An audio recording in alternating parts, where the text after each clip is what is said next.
to print immediately, which, as you guys can see, we weren't able to print in July or August.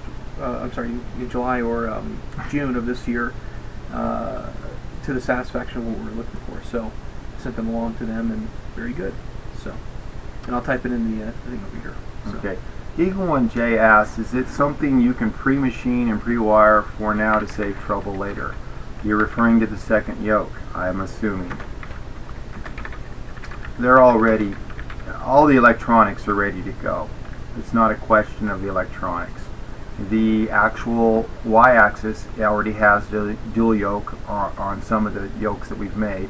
Has the cutouts and the truck and everything. And Greg's machine has the dual yokes that have been loaded on several times.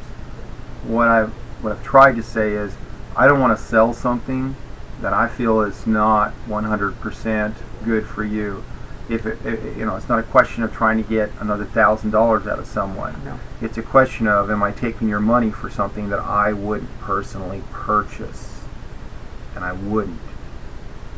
Let Greg take his thing, let him work his magic.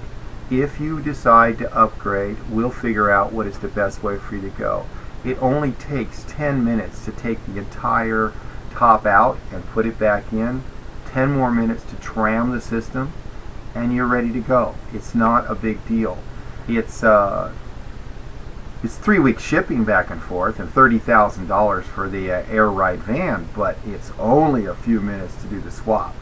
So we just, you're asking me to go against what I would do for myself, and I can't do that right now. We tried to treat everybody the same as we want to be treated, and that's the reason I'm not pushing that. If someone's wants to experiment with a second yoke, and you're happy with a 6-inch Y envelope where both of them can go back and forth, and you got custom things you want to do, Skype me, I'll give it to you. I mean, I'll make it like just our cost, because I want people developing the software for it.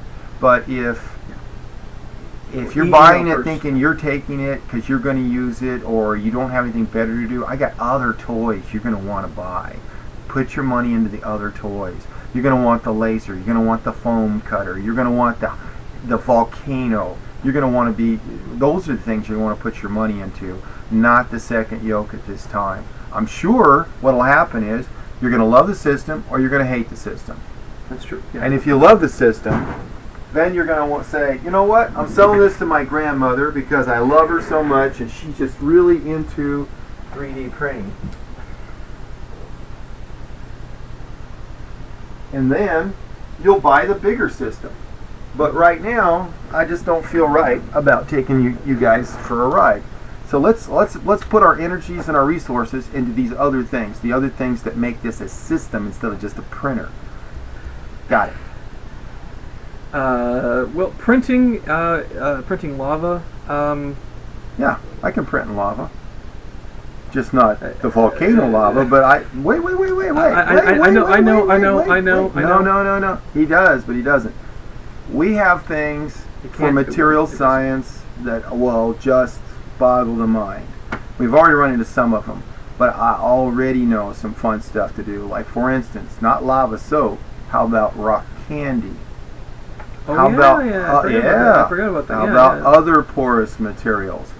We got a university down in Australia that bought a printer to print bone. Yeah. And they're not printing bone, they're printing some superfood that's calcium, phosphorus, I don't know. Superfood for bone, in the shape of a bone. You put it next to the bone that's been injured, and the bone goes, yummy, let's go to the buffet line and let's grow so we can get closer to the buffet. And the next thing you know, you got a grown bone that's regrown itself. It's amazing technology. So yeah, I got a lot of places I want to put my efforts out. And a lot of different types of heads and things like that. Yes, Eagle and J, bone graft material, it is. Oh yes. They really it's not a bone graft. It's really maybe I forgot who you are. I apologize. I totally apologize. There's no way I'm giving you any pointers on anything biologically oriented. I'm just explaining the way they told us to us. Yes. This is, bone is alive, so I bet it is a mineral base, and they let the living osteocytes grow into it. And that is exactly what they're doing. And they're doing it now by dipping it in a sponge, baking it in an oven. It comes out with a shape. It looks like a porous sponge, but it's out of the. It solidifies. It's probably if not a salt-like mix that actually is dried up, and it is the superfood bone. And they put the osteocytes in and watch it grow.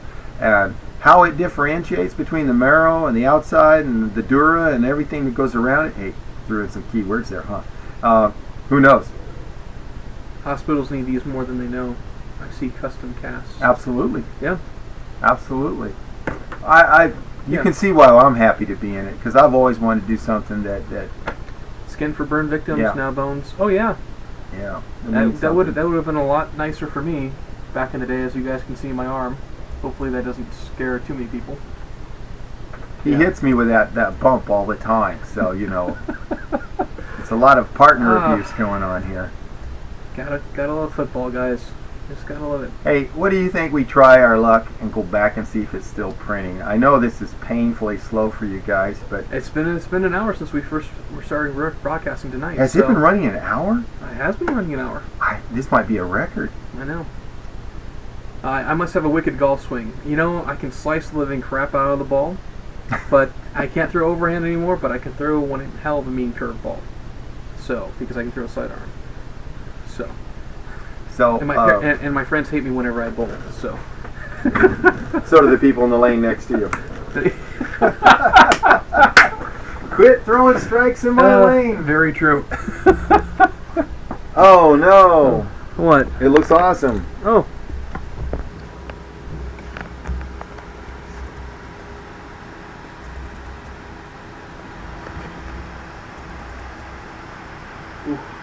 All right, you guys see the little tail mark right there? That is something that we will work on in the software, and it is so that we back up a little bit more at the end of a print. But I think you guys can see the quality of the lines and everything. We can definitely appreciate the quality, yeah.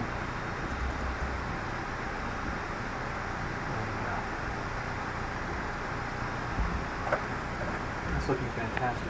It's not too bad. Okay, again, I'm going to come in for my favorite view because you guys don't understand, because you probably, well, actually some of you who own printers probably understand more than we realize. They do understand. But for us, the old lifting off the platform had been a real disaster type thing. So we're coming back here and we're just checking it twice. And I wish it would stay in focus. I know. It's the autofocus on the camera. I know. I apologize, guys. Anyway, so there you go. Okay.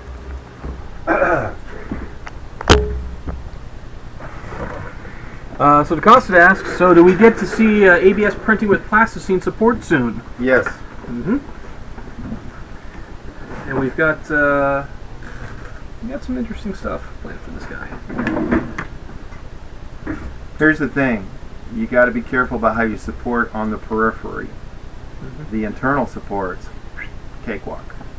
On the periphery, you have to make sure that you prime whatever your original surface is properly, and then take it from there.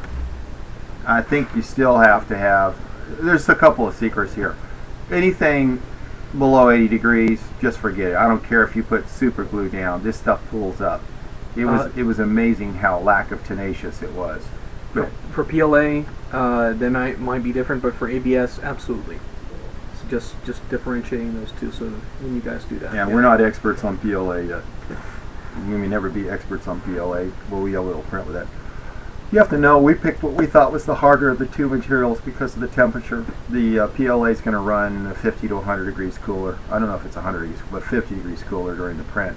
And so, from everything we've experienced, from everything we've been told, the PLA has a lot less shrinkage problems. Our thing is that, we're driven by purpose. And so we are committed to printing parts for our printer, and we prefer those to be out of ABS over PLA for obvious chemical reasons. But we are also printing some test parts, some amazing test parts for someone in California. And the requirements are outside the realm of the PLA's capability. So we felt like we had to make the ABS work for it. And we took this one part on, not because we were playing favorites or anything else. We took it on because it was the perfect test part. If you recall, I've requested test prints and things like that over the broadcast over the last few months, and many of you have given us something, but we didn't really find something that was a good fit, something that when we printed it, that we could show it off to the world and say, you know, this is a very good example of how you can use your 3D printer. Yeah. It was the perfect part. It's massive, and yeah. These were very nice, though.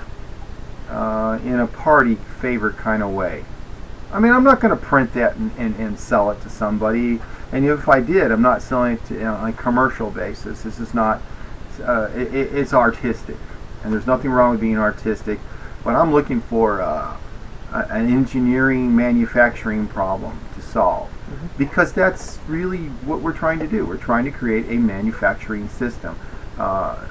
We will have a better looking artist system, because that's pretty much what the plasticine and those materials look to be doing. So yeah, I mean, we don't want to limit ourselves to doing just industrial stuff. We want artists out there to come up with that, with stuff like this.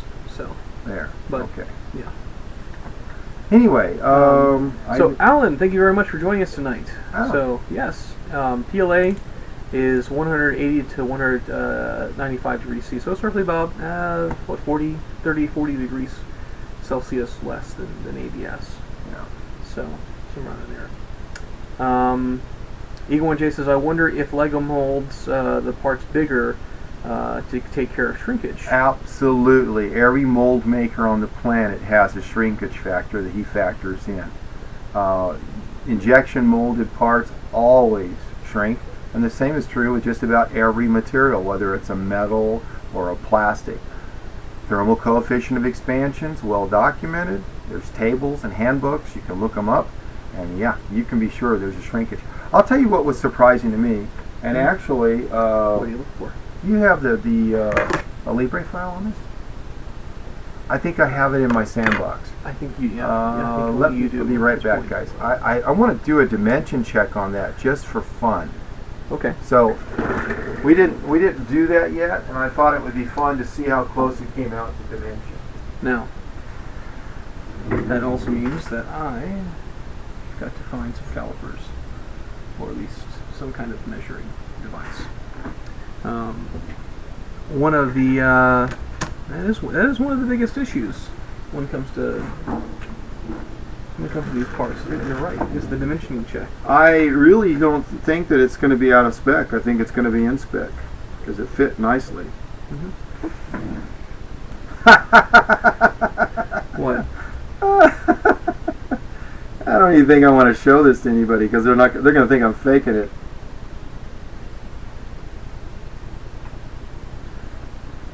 Are you kidding me? All right, everybody. This is a 2-inch cover, and that's what it came up at. Here.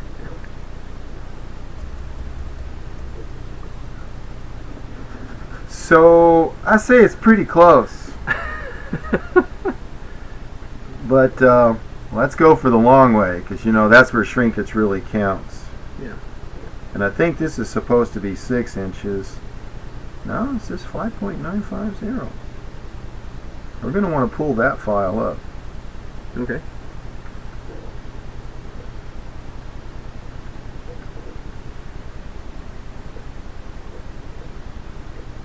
Give me a second here. I'll look it up. Well, can I look it up on your system? I'll look it up on my system. Hold on, I got to pull this up. It's in your, unfortunately. No, I think I got the whole file. I think he included the Libre file. I'm just hoping I don't mess with the print. Okay.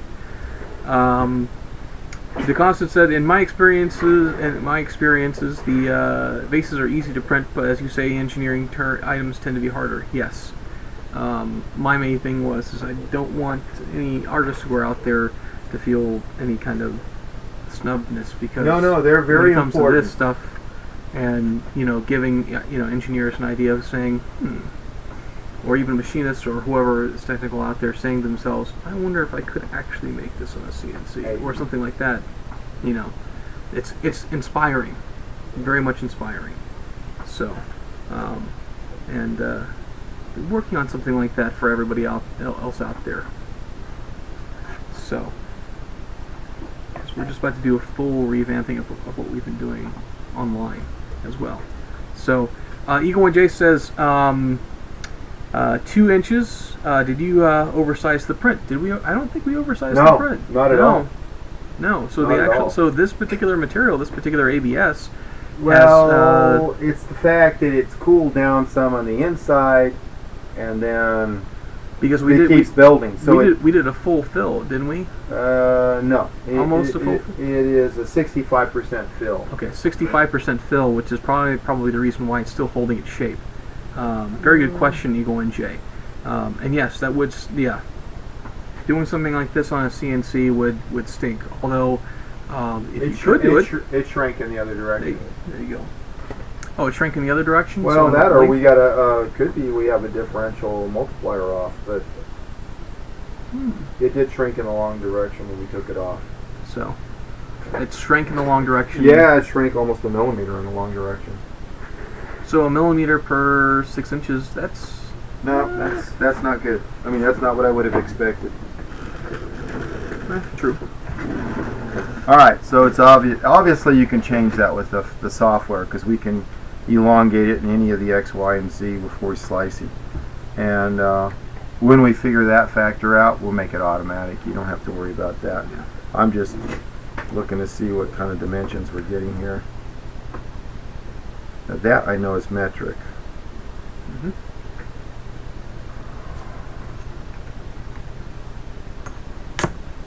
Okay, the thickness is about on the money.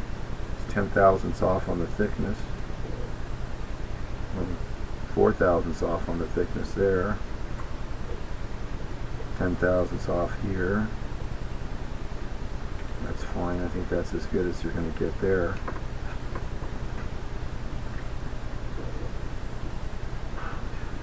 That's right there. So in this direction, I don't know. Well, okay. So for you guys that are watching, and it, when we do these broadcasts, it's there to let you guys see what we're doing. And sometimes we do stuff in front of you on purpose, just so you can see we're human and see that we're making progress and see that we're sometimes right and we're happy when that happens, and sometimes we get something that makes us question mark. So just so you know, in this dimension, in the width, it's right on the money. In this dimension, it's right on the money, plus or minus. I think in one place it's under 10, minus 4, minus 4, 4 or 5, and then on the end. And that makes sense because it tried to peel up a little bit on the edges here when we ran this. We ran this part at about 85 degrees C. The part that's running right now, that was the heated bed temperature. yeah, actually I got this one says 83, but it's actually quite a bit more. So when it comes to the actual heated bed temperature. Yeah, that's the thermistor underneath. So, Actually, I'm going to make one more measurement here. So, okay. So, I know it's not so exciting.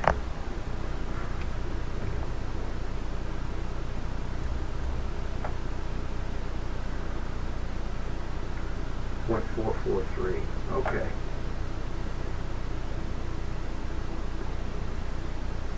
It's too bad that's not showing up on the actual screen. But he is doing CAD work, guys. So. Here we go.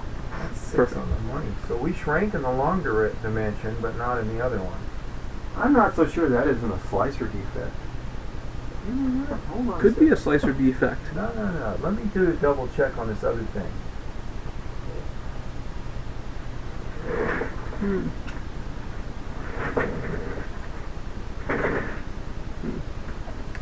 So he's looking at the actual CAD model, guys, and making sure that what we have is correct. I wish this thing would actually, I wish that the camera would focus in on that, but unfortunately it does not. So 5.742. Could you hand me the calipers?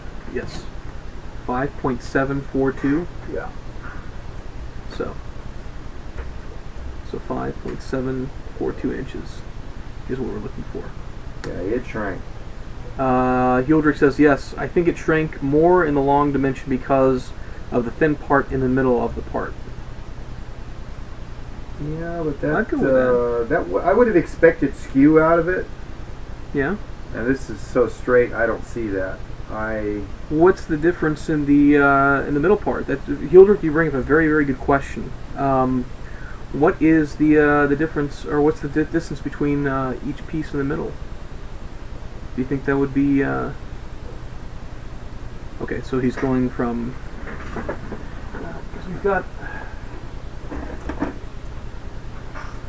We got a couple of the failed prints that we had initially. So he's measuring from here to here. Something's not right because. So this part right here is what he's measuring. I see what it is. And yes, we broke this one off just to see how strong it was going to be. I see exactly what it is. Oh. It did not shrink. Did not shrink? It did not shrink. There's an anomaly in the slicer. Oh no. I can see it from here. Well, now everybody else can too. This dimension right here. Mm-hmm. Okay, so these are supposed to be symmetrical parts. Mm-hmm. The dimension on the bottom is supposed to be 2.460. And it is 2.450. So it's 10 mils under. And that was within spectrum tolerance. Same thing on the other side. 2.43, 20 thousandths. And that's half a millimeter. And that is the space of one of the lines. Mm-hmm. And when I look at it, I see there's less lines on this side than this side on the perimeter. So I'm going to say it's probably a slicer defect. And even if it's not, we can grow this. Matter of fact, that'll be fun. We'll grow that print and by a factor of 0.05% or whatever it's supposed to be in the long dimension, and automatically scale that up and do another print with it. Yeah. And identify, what's what. You see the sweat here? It's because there's no fan, and I'm in front of the heat lamp, and I don't have a hot dog and French fries. So it's really not satisfying. Anyway, I know everybody wanted to know that. Yep. Yeah. Now that says 84 degrees C on the screen, so I'll tell you what I'm going to do. Okay. That's our thermistor, and I'm going to come in and just hit the top surface of the plastic, just so everybody knows. Here.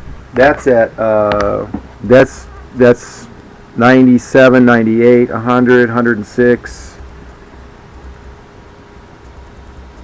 Oh, looks like my how hot's my motor? My motor's running pretty cool. It's only about 57 to 58. That's good. That's good. And the yoke's at 55. So that's a nice afternoon in the Sahara Desert. And the plastic and the heated bill platform, you're all over the map on the reflectivity. Oh, you know what? It's getting the tip in there. Yeah. Let me wait till it goes away, and I will hit it. I got to get it so it clears out from the plastic. What I'm doing is I'm actually picking up the fusion chamber tip, and we already know what that is, plus or minus a little bit. Mm-hmm. Sweet. And I'm actually doing that.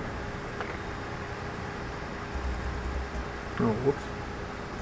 Sorry about that, guys. I probably just got a little bit of the fan's air in there, so it kind of blew into the microphone. Oh no! Apologize for that. Cool. All right. Well, let's go talk to these guys a little bit more. And All right.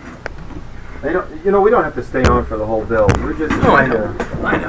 We're just trying to communicate with you guys and inspire everybody a little tiny bit. Yeah. So, I know it's getting late.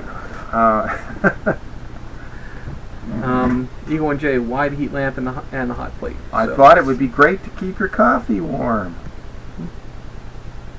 All right. All right. So building on glass, yes, Alan, we are building on glass. Yes, we are building on glass.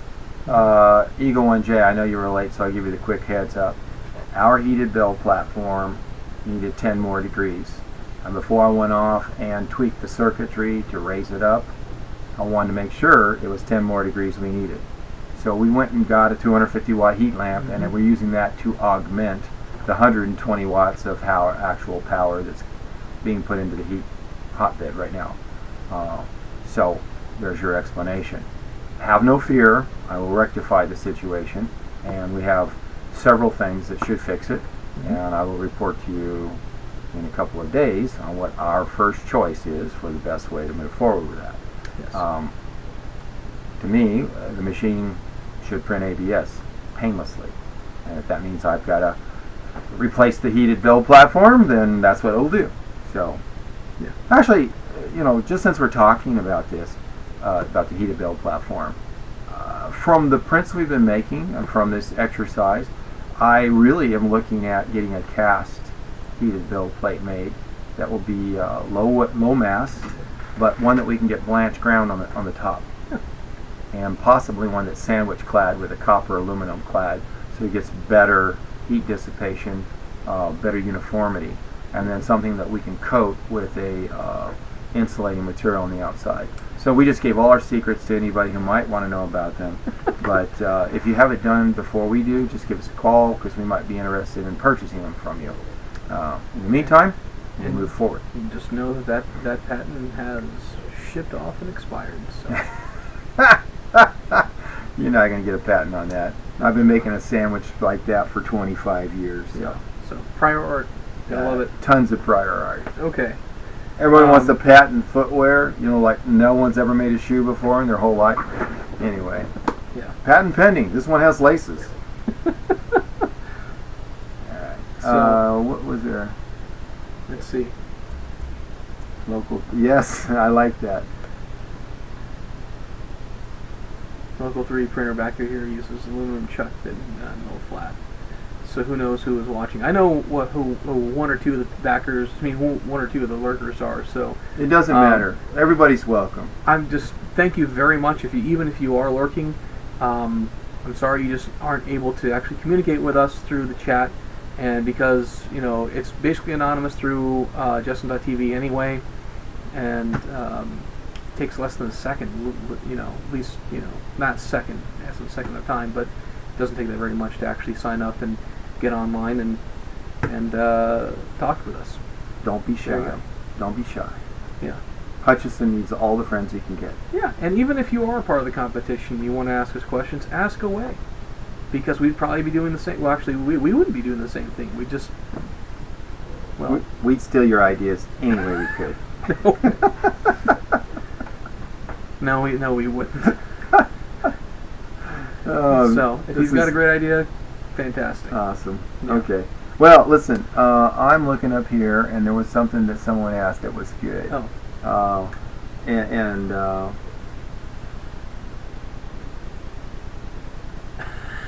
What? The screen name CEO 3DS wouldn't be obvious? You made my day, man. Oh. Okay, we're going to leave with that one. That's good. That's good. Just going to Just right off that subject. Yeah. Yeah. Should I tell anybody that just describing what we did on the scanner this week, or what we didn't do on the scanner this week? We showed this Connect last week, on the 41st with mixed results. Or 40th. And so we'd ordered two of the other sensors, one right from the People Prime Sense, and another one, Asus, it turns out, is private labeling them as well. Mm-hmm. So those people that have the idea that you're going to just plug it in and run it, we haven't had that experience. As a matter of fact, none of the SDKs will compile. Even the ones that say they're a Visual Studio project don't work. So we're walking through them reference by reference to figure out what's missing from them. Keep tuned. My oldest son, Daniel Gifford, is working on this, and we are making some progress, but we sure or finding it to be more tedious. And I can understand why not more finished products or more low-end, low-cost